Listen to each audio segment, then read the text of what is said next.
नमस्कार दोस्तों, ओम श्री गणेशाय नमः।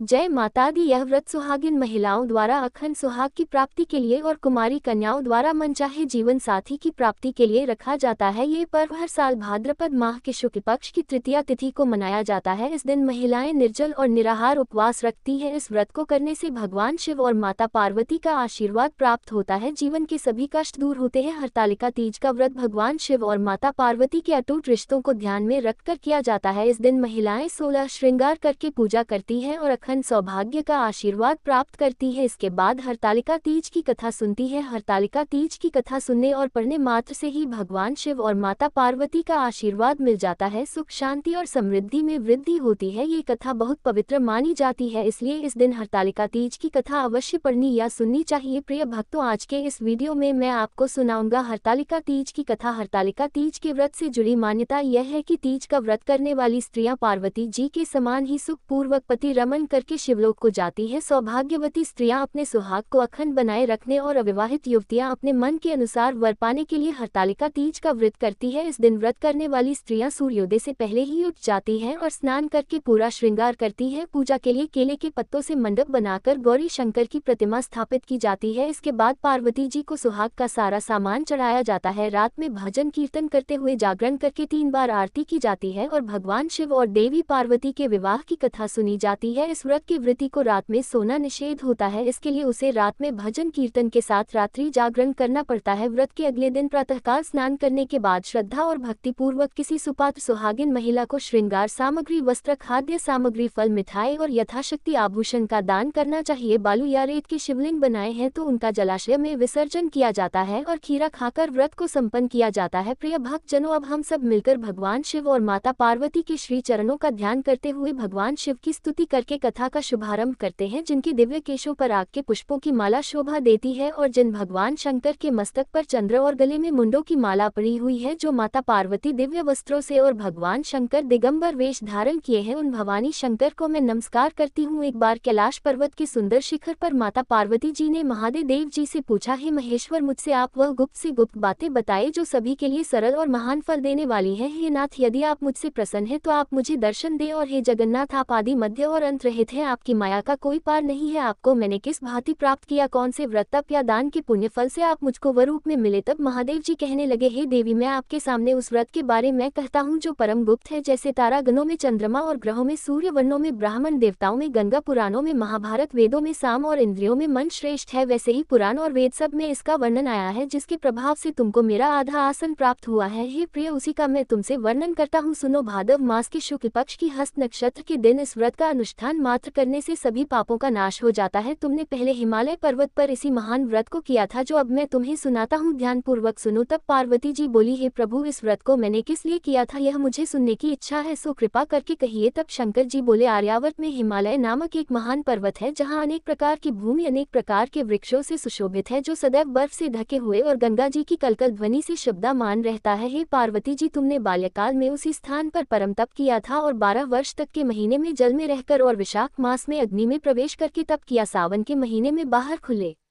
में निवास कर अन्न त्याग कर तुम तपस्या करती रही। तुम्हारे उस कष्ट को देखकर तुम्हारे पिता को बड़ी चिंता हुई। चिंता में वह सोचने लगे कि मैं अपनी इस कन्या का विवाह किससे करूं। एक दिन देवर्ष नारद जी वहां आए और देवर्ष नारद ने तुम शैलपुत्री को देखा। तुम्हारे पिता हिमालय ने देवर्षि को अर्पाद आसन देकर सम्मान सहित बिठाया और कहा, हे मुनीश्वर, आपने यहाँ तक आने का कष्ट कैसे किया, कहिए क्या आज्ञा है। तब नारद जी बोले, हे गिरिराज, मैं श्री विष्णु भगवान का भेजा हुआ यहाँ आया हूँ। आप मेरी बात सुनो। आप अपनी कन्या को उत्तम वर को दान करो। ब्रह्मा, इंद्र, शिव आदि देवताओं में विष्णु भगवान के समान कोई भी उत्तम नहीं है, इसलिए मेरे मत से आप अपनी कन्या का दान भगवान विष्णु को ही दे दे। हिमालय बोले, यदि भगवान वासुदेव स्वयं ही कन्या को ग्रहण करना चाहते हैं और इस कार्य के लिए ही आपका यहाँ आगमन हुआ है, तब तो यह मेरे लिए अत्यंत गौरव की बात है। मैं अवश्य ही अपनी कन्या उन्हें दूंगा। हिमालय का यह आश्वासन सुनते ही देवर्ष नारद आकाश में अंतर्ध्यान हो गए और भगवान श्री विष्णु के पास पहुंचे। नारद जी ने हाथ जोड़कर भगवान विष्णु से कहा, प्रभु, आपका विवाह कार्य निश्चित प्राप्त हो गया है। इधर हिमालय ने पार्वती जी से प्रसन्नता पूर्वक कहा, हे पुत्री, मैंने तुमको गरुड़ ध्वज भगवान विष्णु को अर्पण कर दिया है। पिता के इन वाक्यों को सुनते ही देवी पार्वती जी अपनी सहेली के घर गई और पृथ्वी पर गिरकर अत्यंत दुखी होकर विलाप करने लगी। उनको विलाप करते हुए देखकर सखी बोली, हे देवी, तुम किस कारण से दुखी हो, मुझे बताओ, मैं अवश्य ही तुम्हारी इच्छा पूरी करूंगी। तब पार्वती जी बोली, हे सखी सुनो, मेरे जो मन की अभिलाषा है सुनाती हूँ। मैं महादेव जी को वर्ण करना चाहती हूँ। मेरे इस कार्य को पिताजी ने बिगाड़ना चाहा है, इसलिए मैं निसंदेह इस शरीर का त्याग करूंगी। पार्वती जी के इन वचनों को सुनकर सखी ने कहा, हे देवी, जिस वन को तुम्हारे पिताजी ने ना देखा हो तुम वहां चली जाओ, भगवान शंकर कहते हैं। तब देवी पार्वती अपनी सखी का ये वचन सुनकर ऐसे ही तुमको चली गई। पिता हिमालय ने इधर तुमको घर पर ना पाकर सोचा कि मेरी पुत्री को कोई देव दानव अथवा किन्नर हरण करके ले गया है, और मैंने तो नारद जी को वचन दे दिया था कि मैं अपनी पुत्री का विवाह भगवान विष्णु के साथ करूंगा। हाय, अब ये कैसे पूरा होगा। ऐसा सोचकर वे बहुत चिंतातुर होकर मूर्छित हो गए। तब सब लोग हाहाकार करते हुए दौड़े और मूर्छा दूर होने पर गिरिराज से बोले कि हमें आप अपनी मूर्छा का कारण बताओ। हिमालय बोले, मेरे दुख का कारण यह है कि मेरी रत्न रूपी कन्या को कोई हरण करके ले गया, या सांप ने काट लिया, या किसी सिंह ने मार डाला, वह ना जाने कहाँ चली गई, या उसे किसी राक्षस ने मार डाला है। इस प्रकार कहकर गिरिराज दुखी होकर ऐसे कांपने लगे जैसे तेज वायु के चलने पर कोई वृक्ष कांपता है। इसके बाद हे पार्वती, तुम ही गिरिराज साथियों सहित घने जंगल में ढूंढने निकले। तुम भी सखी के साथ भयानक जंगल में घूमती हुई एक वन में एक नदी के तट पर गुफा में पहुंच गई। उस गुफा में तुम अपनी सखी के साथ प्रवेश कर गई, जहां तुम अन्न जल का त्याग करके बालू का लिंग बनाकर मेरी आराधना करती रही। उस समय पर भाद्र बदमास की हस्त नक्षत्र युक्त तृतीया के दिन तुमने मेरा विधि विधान से पूजन किया और रात्रि को गीत गायन करते हुए जागरण किया। तुम्हारे उस महाव्रत के प्रभाव से मेरा आसन डोलने लगा। मैं उसी स्थान पर आ गया जहाँ तुम और तुम्हारी सखी दोनों थी। मैंने आकर तुमसे कहा, हे वरान्य, मैं तुमसे प्रसन्न हूँ, तुम मुझसे कोई वरदान मांगो। तब तुमने कहा कि हे देव, यदि आप मुझसे प्रसन्न हैं तो आप महादेव जी ही मेरे पति हो। तब मैं तथास्तु कहकर कैलाश पर्वत को चला गया और तुमने प्रभात होते ही मेरी उस बालू की प्रतिमा को नदी में विसर्जित कर दिया। हे शुभे, तुमने वहां अपनी सखी सहित व्रत का परायण किया। इतने में तुम्हारे पिता हिमवादी तुम्हें ढूंढते ढूंढते उसी घने वन में आ पहुंचे। उस समय उन्होंने नदी के तट पर दो कन्याओं को देखा तो ये तुम्हारे पास आ गए और तुम्हें हृदय से लगाकर रोने लगे। फिर बोले, हे पुत्री, तुम इस सिंह व्याघ्र आदि युक्त घने जंगल में क्यों चली आई। तब तुमने कहा, हे पिता, मैंने पहले ही अपना शरीर शंकर जी को समर्पित कर दिया था, लेकिन आपने नारद जी को कुछ और ही वचन दे दिया, इसलिए मैं महल से चली आई। ऐसा सुनकर हिवा ने तुमसे कहा कि मैं तुम्हारी इच्छा के विरुद्ध ये कार्य नहीं करूंगा। तब वे तुम्हें लेकर घर को आए और फिर तुम्हारा विवाह मेरे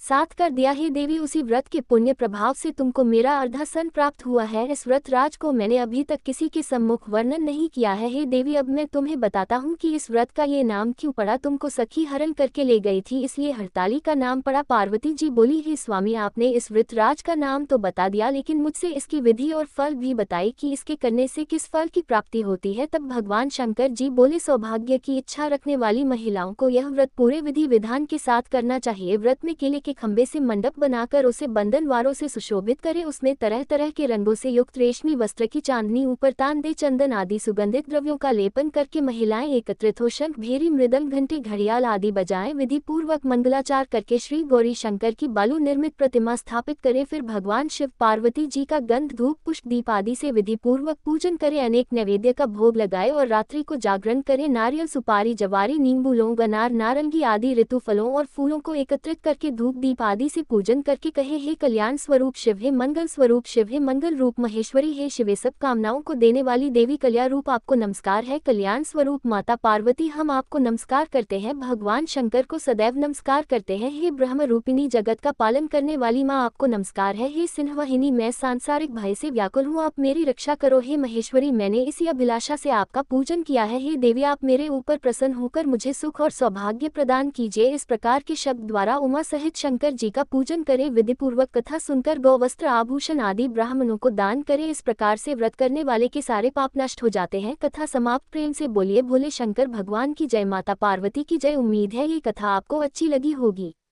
धन्यवाद।